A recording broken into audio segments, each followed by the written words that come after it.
And shine. Welcome to Uncle Sim's Static Kaleidoscope Battle Media's premium morning podcast. Kick off your morning right and help you get through your busy workday, or in this case, your commute.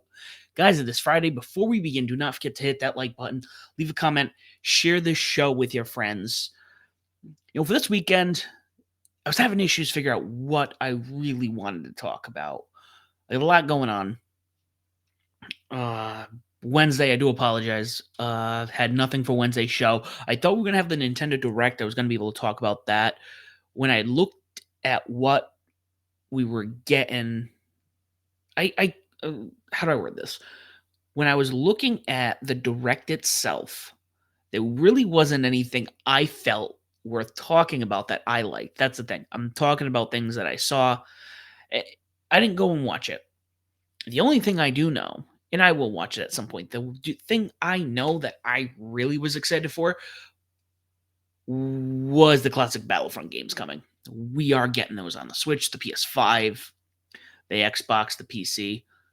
Really looking forward to it. Especially, they are adding a couple of maps. I believe they might be adding a character or two. I could be wrong. I didn't watch it. I kind of skimmed through it. So don't take my word for it. But I do know we're getting online play, which is huge. Looking forward to the online play. Definitely getting that. Loved Battlefront growing up. If you were, a kid, was it 2004, 2005, 2006? Battlefront during that time, it was great. Yeah, I have my gripes about the remakes.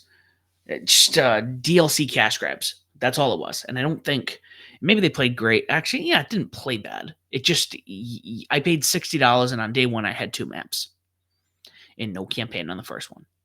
So didn't really want to talk about that, but I'm looking forward to it. I'll be at Universal this weekend with my girlfriend. Looking forward to it. We're going to be doing Mardi Gras. If you listen to the show and you're in the area, try to find me. I can be difficult to find. I will be in Cincinnati next week for some work stuff. I will have shows next week, so that's not going to be a problem. And as I said, folks, I was having issues figuring out what I wanted to talk about until after I came back from my my nice new clean shave. If you're watching the video right now, I've never, not for a long time, have I gone to a barber. Not so very, very little. Because I went through these phases. Let me clarify. A little kid, go to the barber. Then when we were older, my parents bought a house. My grandparents moved in with us. So my grandmother cut our hair all the time. Around end of middle school, high school, we grew our hair out. So I think from like 15 to like 20, just long hair. I refused to go get it cut. I finally got it cut around, 6 months before I turned 21. Had it short since, and I lost it. So, but I went and got a nice trim. Haven't had the beard for long. I've had it for like 5 years. I know some people are like, that's a long time. I'm, early 30s for me. I haven't, especially since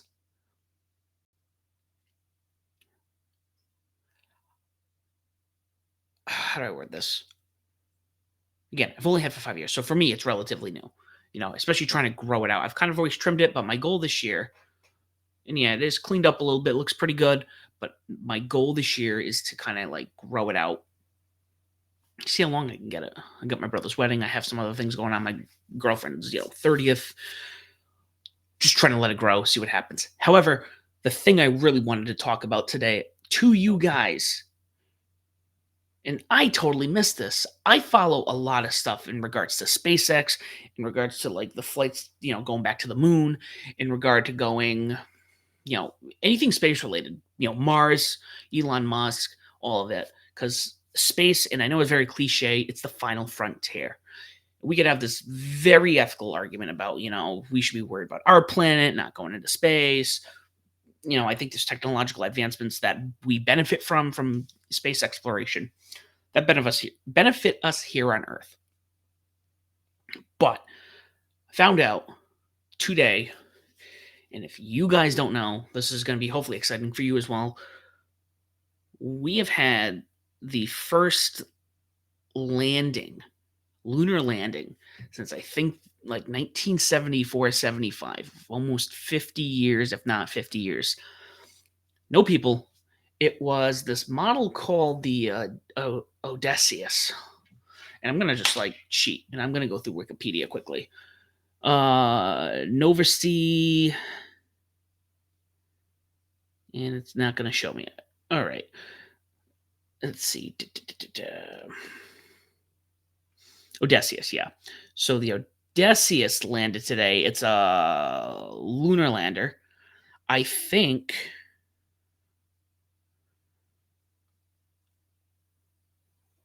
I don't know what this carries. This is carrying, let's see, first Nova Sea mission, payloads delivery for NASA's CLPS and private customers. The mission has landed. The only problem with this one, they weren't able to establish communication. I know they were having some rough issues there, and I don't know if that had to do with, the AT&T thing that had happened, this week.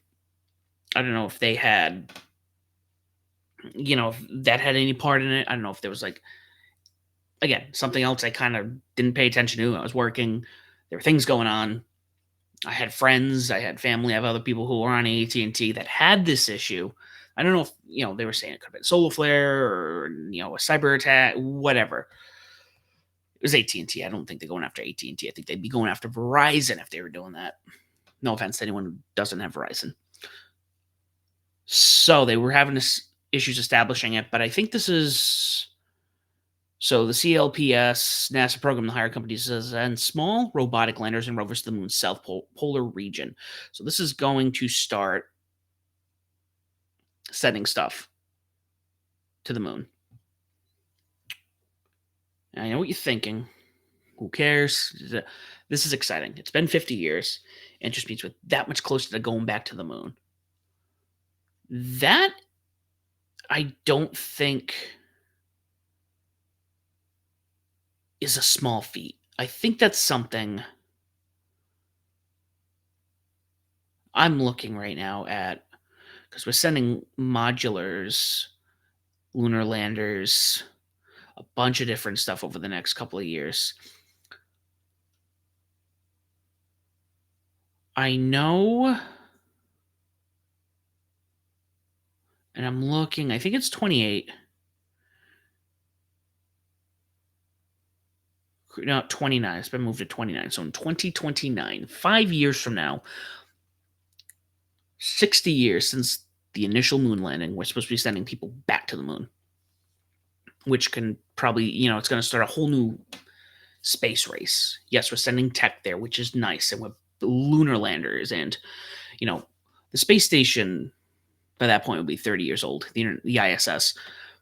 I remember that thing when that was going up when I was a kid. That was like the coolest thing. We're gonna have a space station. We're gonna be in space. They always launched space shuttles, but they didn't. I think it was more satellite maintenance and like the telescope maintenance. Nothing I can think of outside of the space station was like a big deal. I'm referring to the shuttle program. And again, I follow Elon Musk. I'm following what he's doing with, Mars and what's going on with the big starships they're making and testing. Really, really cool, I think. But the moon, that's the first step. When you have a goal like Mars, and this is something like when you're like a little kid, what do you want to do when you grow up? Let's use the astronaut example. I want to be an astronaut. Cool. You're in first grade. You get a lot of steps. You get into high school, want to be an astronaut. Cool. You got to have great grades. You got to, aim high. You got to go to certain schools, go to school for certain things. And, I don't know the actual steps, to get into that, get towards that program. Whether it be like astrophysics or being a pilot or, any of those things. There's a lot in play there. But like that first step, maybe you're becoming a pilot so you can fly, or maybe you're becoming like a scientist to go up into space. You get that degree and now you get this, really good job and you are really smart. It's those little steps to get to the big goal. Elon Musk talks about colonizing Mars, which is again, that's a big feat. That's an exciting feat. However, we got to start small. We got to go back to the moon. The moon is the closest thing to us. I think it takes 3 days It at least took 3 days back in the 60s. I don't know if it's going to take the same amount of time. I'd assume with technology be shorter, but I could be wrong. I could absolutely be wrong.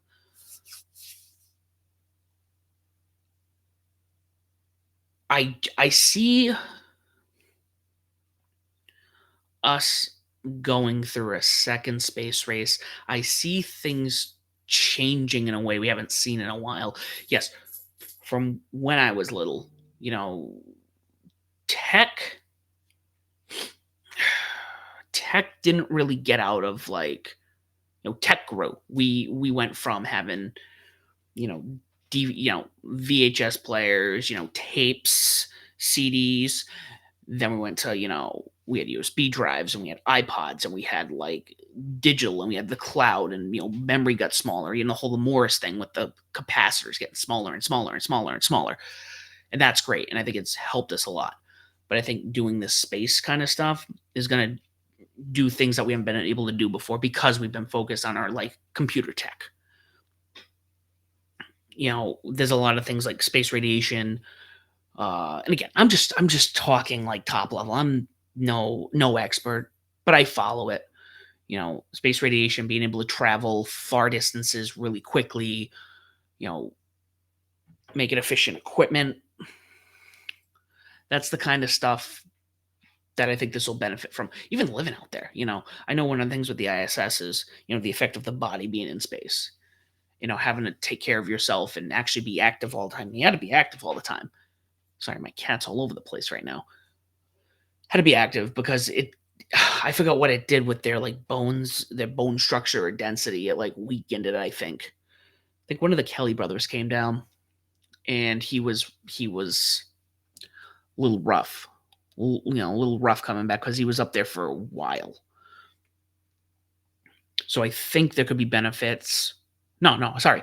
There will be benefits. Let's talk about the things that have come from space travel. Stupid thing, the space, the pens that are able to write in any like, direction. I believe certain X-ray machines. Yeah, well, let's look it up. You know why? Because it's my show and we got time to talk.